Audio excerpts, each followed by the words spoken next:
When the village shaman banished her own daughter without explanation, no one could believe what they saw next. The humid Amazon air pressed against Inca's skin as she knelt beside the sacred fire, her 17-year-old hands trembling. The spirits were screaming tonight, more restless than ever before. Their whispers filled her mind with ancient words in a language she somehow understood, showing images of burning villages, desperate screams, and a baby being carried into the night. "Mama Ayahuasca," she whispered to the weathered woman who had raised her, "the spirits are trying to tell me something about fire and blood." Silence. The shaman's voice cut through the humid air like a blade, her weathered face, normally kind, now twisted with raw terror. "You will speak no more of what you hear, child. Some knowledge is too dangerous to voice aloud." But the voices only grew louder, speaking of ancient prophecies and blood calling to blood. Most disturbing, they spoke her name, but not the name she had always known. They called her by another name, in another language, with reverence and fear intertwined. Her heart pounded as the visions became clearer. She could see herself as a baby, tiny hands reaching toward obscured faces. She could hear a woman singing a lullaby she somehow knew every word of. But there was something else her mother didn't know yet, something that would change everything. The next morning dawned gray and oppressive. The entire Yakaruna tribe gathered in the sacred circle, faces grim with expectation. Chief Amaru stood beside Mama Ayahuasca, his weathered features carved from stone, hand resting on his ancestral war club. Inca felt every eye upon her as the woman she had called mother stepped forward, carrying a bundle wrapped in jaguar hide. "Inca of the Yakaruna," Mama Ayahuasca's voice carried across the silent crowd like a deathbird's call. "You are no longer welcome in this tribe. You are no longer my daughter." The words hit like physical blows. Gasps echoed through the gathering as warriors shifted nervously, hands moving toward weapons. Inca's legs nearly gave out. "Mama, what did I do wrong? I don't understand. Please just tell me what's happening." At that moment, the drums began to beat. Not familiar ceremony rhythms, but something older, deeper. The sound came from the earth itself, reverberating through her bones. Mama Ayahuasca threw the bundle at her feet. Inside were her possessions and something else. A necklace carved from black stone shaped like a serpent, its emerald eyes gleaming with inner fire. "This belongs to you," the shaman said, voice breaking. "As does the blood in your veins, blood that carries the mark of our greatest enemies." But the truly shocking thing was, Chief Amaru stepped forward, casting a shadow over her trembling form. "The spirits revealed your true nature, child. You carry the mark of the Anaconda people, our sworn enemy since time began." Inca staggered backward. The Anaconda people, the savage tribe that had warred against the Yakaruna for generations, the demons mothers used to frighten children. "That's impossible," she whispered, but the serpent necklace grew warm in her hands, pulsing with her heartbeat. The emerald eyes seemed to glow, and suddenly the jungle came alive with new awareness that overwhelmed her senses. She could hear everyone's heartbeats, smell their fear, feel their thoughts pressing against her consciousness. When the shaman spoke, life would change forever. 17 years ago, I found you beside smoking Anaconda ruins. You were covered in ash and blood but untouched by flames. I thought I was saving an innocent child." Her voice hardened. "But I cannot ignore what you're becoming. The spirits you hear aren't our ancestors. They're dark spirits of your birth people, calling you to fulfill an ancient prophecy that speaks of destruction." The crowd murmured fearfully. Several warriors reached for weapons. They weren't just banishing her, they feared her. "You haven't seen the biggest surprise yet," Chief Amaru announced. "Show them the prophecy, Ayahuasca." The shaman pulled out a clay tablet covered in ancient symbols that shifted in the firelight. As Inca's eyes fell upon it, the markings rearranged into readable words. "When the serpent's daughter walks between worlds, the great river will run red with innocent blood. She who was lost shall be found in fire, and in her finding, both tribes shall fall into eternal shadow." "I can read it," Inca whispered in horror, "but I've never seen these symbols before. How can I read words written before my grandmother's grandmother was born?" At this very moment, everything changed. The serpent necklace burst into cold, silver flames that danced around her fingers without burning. The tribe stepped back in terror, as Inca's eyes began glowing with the same eerie light. "The awakening has begun," a voice spoke through her lips, hers yet not hers, older than the trees, filled with power that made the air crackle. "The daughter of two worlds returns to claim what was promised. The serpent's blood calls to serpent's blood."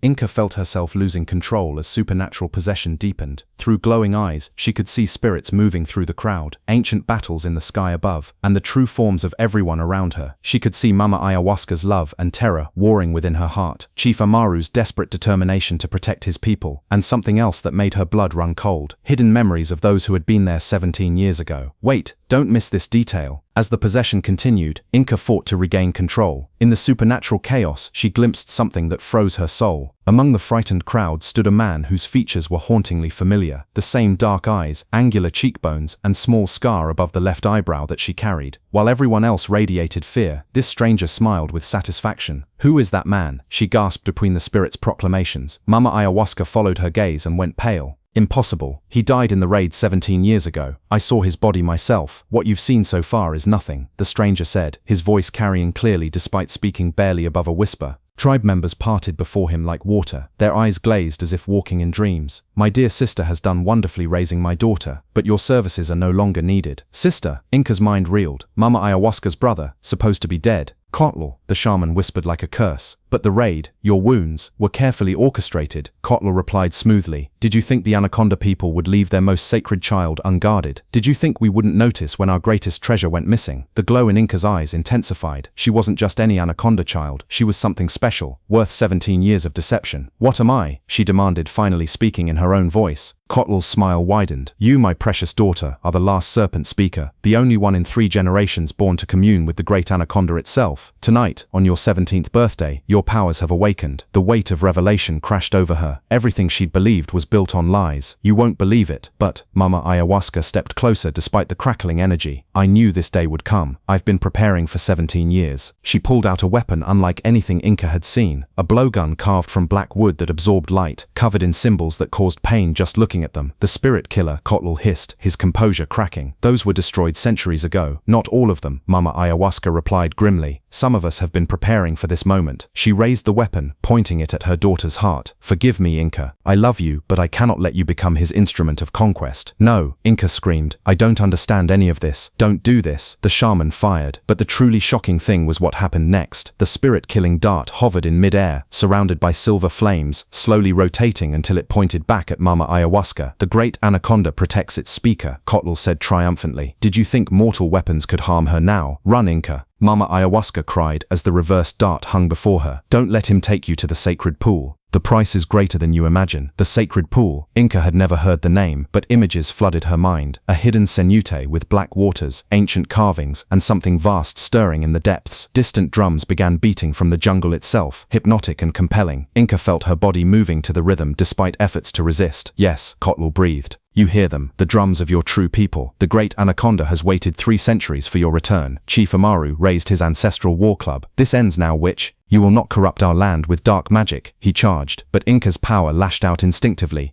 Silver fire created an impenetrable barrier, separating the tribe from her and Kotl. "Impressive," Kotl murmured approvingly. "Your control exceeds my expectations. The serpent's blood runs strong." "I don't want this power," Inca cried, staring at her glowing hands in horror. "I don't want to be part of your prophecies. Want has nothing to do with destiny, child. You were born for this moment. In the sacred pool, the great Anaconda waits. With your power and its wisdom, we'll reshape this land. No more war, no more hunger, and no more freedom," Mama Ayahuasca called through the flames. "You're talking about enslaving every Amazon soul." Inca looked between the two who claimed to love her, the woman who'd raised her with lies but genuine affection, and the father who offered truth wrapped in darkness. "What happens if I refuse?" she asked Kotl. His expression darkened. "The awakening will consume you from within. Your uncontrolled power will destroy everything within 100 miles. "He's lying," Mama Ayahuasca shouted. "Spirit killer weapons can sever your connection without harm. They can turn you back into a powerless child," Kotl mocked. "Is that what you want?" But, as she struggled with the decision, something else happened. The silver flames grew brighter, and she heard new voices, not Anaconda spirits, but something different. "The river spirits," she whispered in amazement. "They're trying to tell me something." Both Kotl and Mama Ayahuasca fell silent as Inca listened. The voices came clearer, dozens speaking in harmony. "The prophecy is incomplete. You are not just the serpent's daughter. You are also daughter of river, forest, wind. The great Anaconda is not your master. It is your equal." "What are they saying?" Kotl demanded, confidence cracking. Inca opened her eyes, now blazing with silver, gold, green and blue, all Amazon colors.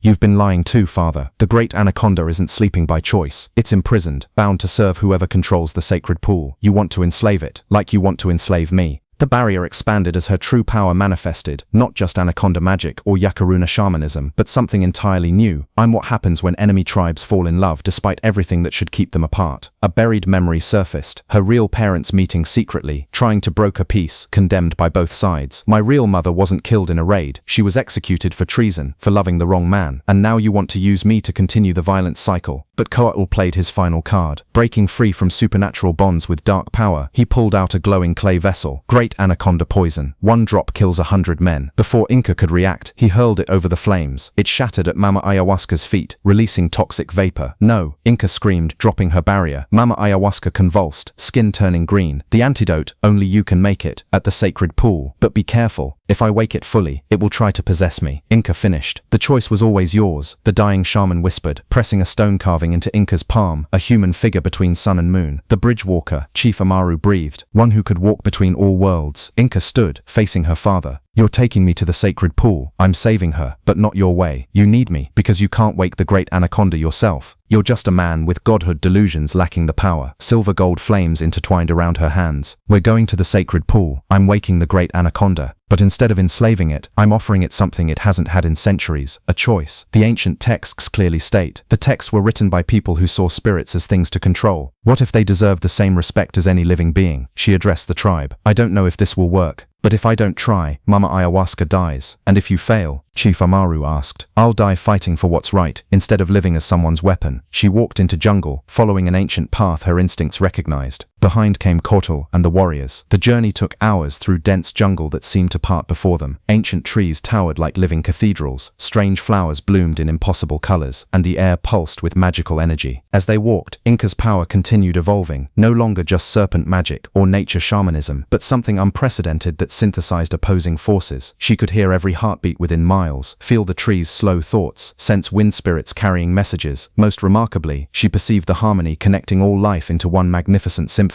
I think I'm finally understanding what I am, she murmured, something completely new that might actually change everything. The jungle responded to her presence, flowers turning to follow her, birds forming protective formations, even insects singing in harmony. When the forest opened to reveal their destination, what they saw was breathtaking. The sacred pool wasn't the small cenote Inca expected, but a vast underground lake stretching beyond sight. The surface was perfectly black, like polished obsidian, utterly still. Ancient stone platforms jutted from dark water at precise intervals, covered in carvings that hurt to look at directly, symbols older than humanity that seemed to shift and move. But what lay in the center made their hearts race with primal terror. Something massive moved beneath black water, creating perfect ripples despite no visible disturbance. As they watched, part of it breached, a head the size of a war canoe, covered in obsidian scales. The great anaconda, Kotal breathed reverently, after 3 centuries, but its eyes held unmistakable intelligence and profound sadness. It's not sleeping, Inca realized. It's trapped. The platforms formed a binding circle. The carvings were symbolic chains. For 3 centuries, I have been held here, the great anaconda spoke in their minds. Forced to give my power to whoever spoke the binding words, forced to watch my gifts used for war.